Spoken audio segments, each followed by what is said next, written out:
Bonjour à tous. Alors aujourd'hui, je vais vous parler du métabolisme. Comment éviter ce sujet quand on entame une perte de poids? On entend beaucoup parler de métabolisme partout, mais en fin de compte, c'est quoi le métabolisme? Donc aujourd'hui, je vais le vulgariser pour vous. Pour faire simple, le métabolisme, c'est la somme d'énergie dont votre corps a besoin dans la journée pour effectuer ses tâches. On va souvent l'exprimer sous forme de calories. On va dire on a besoin de tant de calories par jour.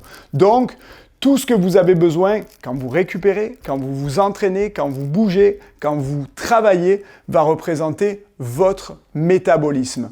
Et on va voir, il y a différentes façons de calculer un métabolisme. Moi, personnellement, je marche. La technologie de nos jours nous aide énormément. Donc, je fonctionne beaucoup avec le site TDEE Calculator. C'est un site où des formules sont rentrées dans une feuille de calcul et ça va vous permettre de gagner du temps plutôt que faire les formules de Milfin ou les formules de McArdle.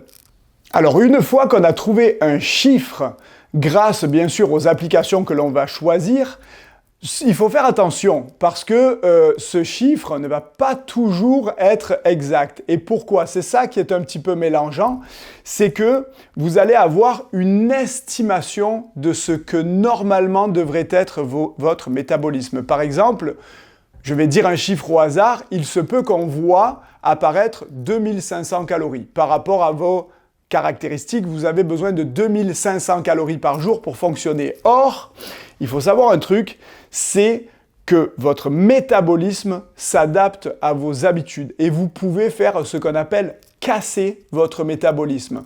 Donc, à cette période-là, vous ne serez peut-être pas réellement à 2500 calories, mais peut-être plus autour de 2000 calories selon ce que vous faites. Et souvent, par exemple, si vous ne mangez pas assez pendant une trop longue période, votre corps va s'adapter. Alors, qu'est-ce que je recommande personnellement et qu'est-ce que je fais? C'est une enquête. C'est de relever certains symptômes tous les jours et de traquer combien de calories est-ce que vous mangez par jour. Ça peut être très simple aussi, il y a des applications qui fonctionnent pour ça. On va relever chaque jour combien de calories est-ce que l'on consomme et on voit est-ce qu'on est proche de ce qu'on devrait être ou est-ce qu'on est loin de ce qu'on devrait être. Très souvent, les gens qui viennent me voir pour de la perte de poids ne mangent donc pas assez et on s'en aperçoit lors de cette phase d'enquête. Les gens sont fatigués, les gens sont souvent de mauvaise humeur, les gens sont démotivés, les gens ont des crashs de fatigue dans la semaine, c'est-à-dire que parfois ils vont s'effondrer, arriver au mercredi, jeudi, bref, quelque chose comme ça. Et on va voir qu'au lieu d'être à ce fameux 2500, des fois ils vont plus être autour de 1500, 1700. Et là, on va se dire quelque chose. Pourquoi faire un déficit calorique si on est déjà en déficit depuis plusieurs mois ou plusieurs années? Et là, c'est important de savoir optimiser notre métabolisme. Alors des fois, on peut entendre tout un tas de trucs comme « entraîne-toi plus fort, tu vas augmenter ton métabolisme ». La première chose à faire, c'est de monter nos calories. Et c'est ce qui est très dur psychologiquement parce que les gens voient souvent les aliments comme l'ennemi de la perte de poids. On va avoir cette déduction souvent de dire « si je veux perdre du poids, il faut que je mange peu ». C'est vrai, parce qu'un déficit calorique amène à une perte de poids. Mais un déficit prolongé amène à des adaptations de votre corps qui vont nuire à votre perte de poids et à votre santé, dont les symptômes que je disais, on voit apparaître la fatigue, bref, la mauvaise humeur, tout ça. Qu'est-ce qu'on fait à ce moment-là, quand on s'aperçoit qu'une personne est basse en termes de calories depuis longtemps et qu'elle stagne? C'est qu'on va optimiser son métabolisme en le remontant. Quand je fais ça, lors de la première semaine, les gens me témoignent souvent « Oh, c'est dur, j'ai de la misère à manger plus ».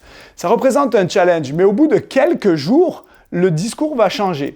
Les gens vont me dire « Oh, c'est fou, j'ai jamais été autant en forme et mon corps me réclame la nourriture ». Il faut savoir un truc, c'est que quand on est dans un état de forme physique depuis un certain nombre de mois, voire d'années, on va le banaliser. Donc, souvent on va dire lors de la première enquête « Oh ça va, j'ai quand même assez d'énergie ». Mais une fois qu'on remonte les calories, que les gens ont plus d'apport énergétique, c'est là qu'ils vont dire « J'ai jamais été autant en forme ces dernières années », puis voir réellement ce que c'est qu'être en forme physiquement. Là, ça veut dire qu'on est sur le bon chemin. Ça veut dire que une personne va être prête, qu'un cerveau va être prêt à dire aux autres systèmes dans le corps, tu peux débloquer les réserves de graisse, on peut brûler du gras plus facilement parce qu'il m'apporte ce dont j'ai besoin. Donc, il est possible qu'au début de cette phase où on augmente les calories, on peut appeler ça aussi une reverse diet, c'est-à-dire qu'on renverse une diète, on remonte des calories. Lors de cette phase, on peut s'apercevoir qu'il y a un petit rebond de poids qui arrive. C'est pas grave parce qu'il se stabilise généralement très rapidement, voire même le poids peut baisser à ce moment-là aussi. Je vais prendre l'exemple d'un client à moi, Alexandre, je nommerai seulement son prénom, qui continue à perdre du poids en remontant les calories.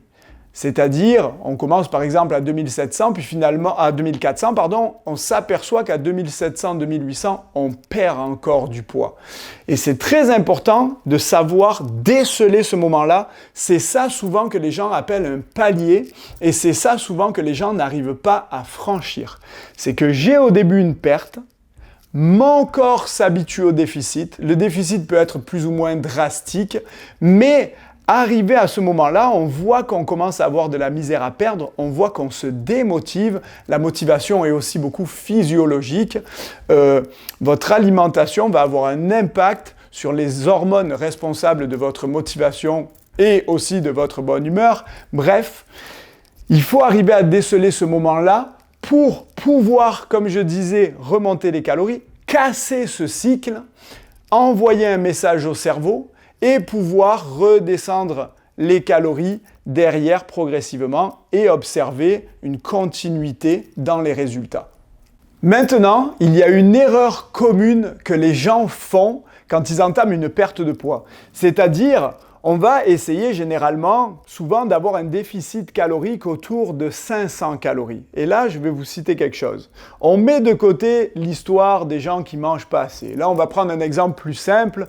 Une personne doit consommer 2500 calories.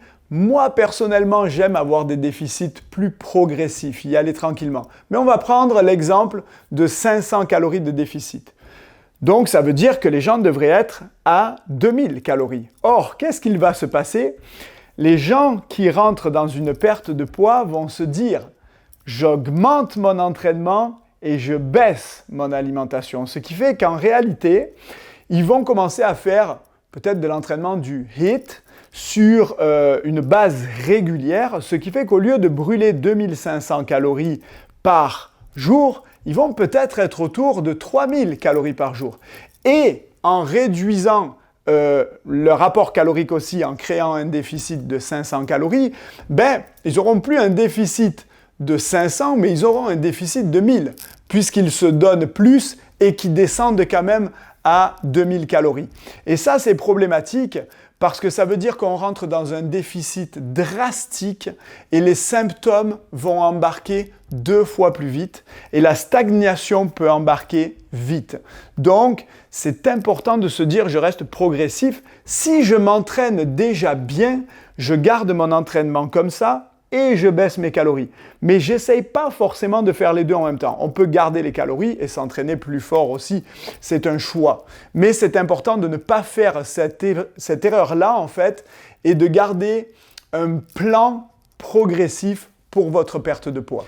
Pour terminer, il est donc important de comprendre que lorsqu'on planifie une perte de poids, il faut donc prendre en compte les apports énergétiques, les apports en calories, mais aussi le HIIT et le NEAT. C'est quoi le HIIT et le NEAT? Ça, je vous l'explique dans la prochaine vidéo.